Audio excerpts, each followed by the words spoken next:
Hello दोस्तों, स्वागत है एक नए क्लास में। मेरा नाम है अवधेश। आज हम लोग पढ़ेंगे लाइनर मोमेंटम यानी कि रेखीय संवेग। ठीक है, देखिए हम लोग जो है न्यूटन्स लॉ ऑफ मोशन पढ़ रहे हैं यानी कि न्यूटन के गति विषय नियम, जिसको हम लोग शॉर्ट में बोलते हैं NLM। ठीक है, तो वैसे तो देखिए अभी हमने Newton's law of motion start नहीं किया, उसके बारे में आपको कुछ भी नहीं बताया, बस थोड़ा बहुत जानकारी दी है। ठीक है, बेसिक लेवल। बट अभी आप लोग कहोगे कि रेखीय संवेग सर तो जो है न्यूटन्स लॉ ऑफ मोशन पढ़ा है, लेकिन ऐसा नहीं है। हम जो है न्यूटन्स लॉ ऑफ मोशन पढ़ाने से पहले सारी चीजें क्लियर कर देना चाहते हैं, जो कि हमें बहुत ज्यादा जानना जरूरी है। आप लोगों ने अभी तक जो है केवल संवेग के बारे में पढ़ा होगा। ठीक है, वास्तव में संवेग दो प्रकार का होता है। एक तो होता है जो है रेखीय संवेग, एक होता है कोणीय संवेग। कोणीय संवेग हम लोग पढ़ेंगे, एक चैप्टर है, एक टॉपिक है पिंडों की घूर्णन गति। ठीक है, उसमें पढ़ेंगे। तो अभी के लिए जो है रेखीय संवेग यानी कि लाइनर मोमेंटम जानना जो है बहुत ही जरूरी है। तो यानी कि अब देखिए जो है रेखीय संवेग है क्या। ठीक है, रेखीय संवेग है क्या। मान लीजिए कोई पिंड है, कोई वस्तु है। ठीक है, कोई पिंड है या फिर कोई वस्तु है। ठीक है, वह गतिमान है यानी कि वह गति में है। तो उस पिंड के द्रव्यमान और उसके वेग के गुणनफल को हम क्या कहते हैं, रेखीय संवेग कहते हैं। ठीक है, मान लीजिए उसका द्रव्यमान क्या है, स्मॉल m है। ठीक है, और वेग क्या है, v है।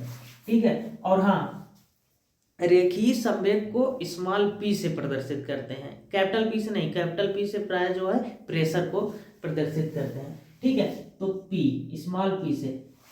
ठीक है, ये फार्मूला निकल के आ गया। अब फार्मूला निकल के आ गया, लेकिन हम इसको अभी और डिस्कस करेंगे और अच्छे से समझाएंगे। ठीक है, मान लीजिए कोई पिंड है।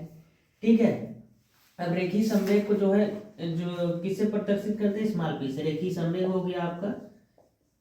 ठीक है,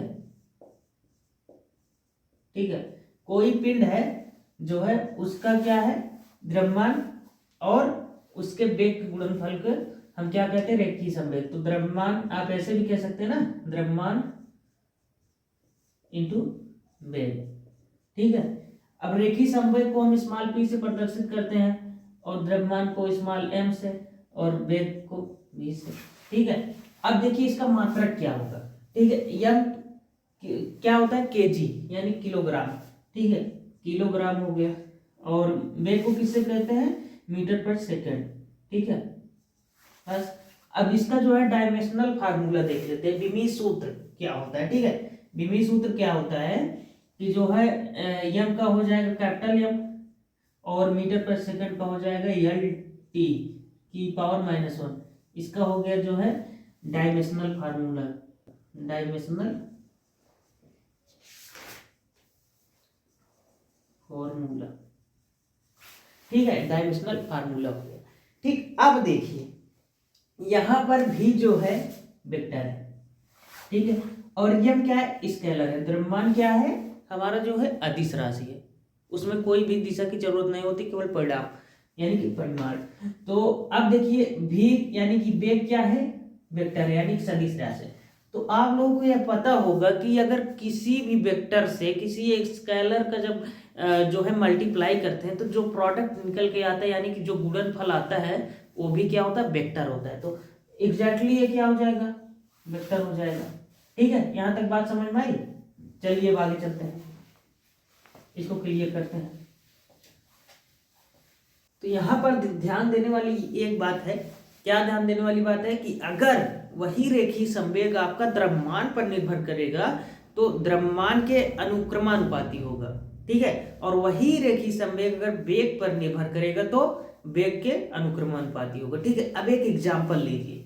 ठीक है, एक मान लीजिए कोई 5 किलो का वस्तु है और एक मान लीजिए कोई 2 किलो का वस्तु है। हम छोटा बड़ा भी कह के जो है उसको समझा सकते हैं। आप मान लीजिए एक जो है आधा ईंटा है, एक समूचा ईंटा है यानी कि खड़ा ईंटा है, ऐसे भी कह सकते हो। ठीक है, लेकिन यहाँ पर क्लियर रहेगा।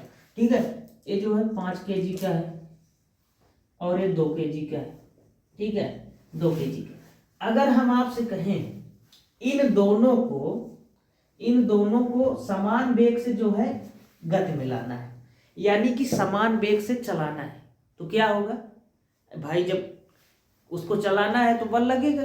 ये तो कन्फर्म है भाई। किसी चीज़ को अगर हम हिलाना है, डुलाना है, उसको फेंकना है, जो है तो बल लगाना पड़ेगा ना।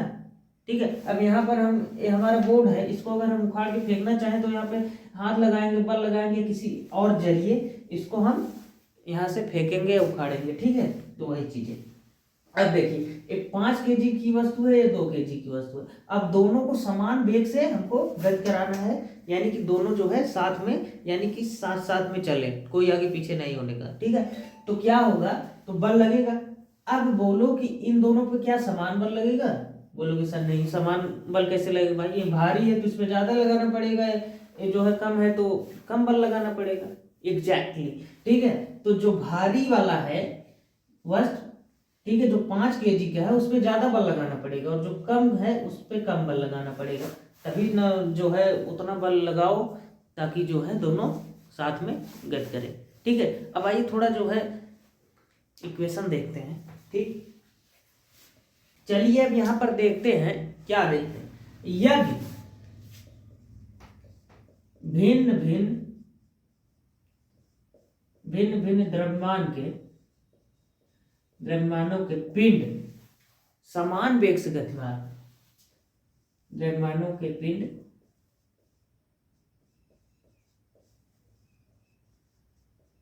समान वेग से गतिमान,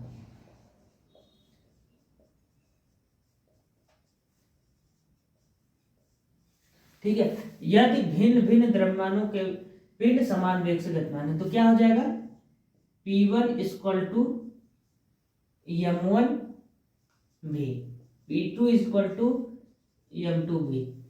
अब बोलोगे कि सर यहाँ पे P1 है, यहाँ पे m1 है, यहाँ पे v1 क्यों नहीं, यहाँ पे P2 है, यहाँ पे m2, यहाँ पे v2 क्यों नहीं?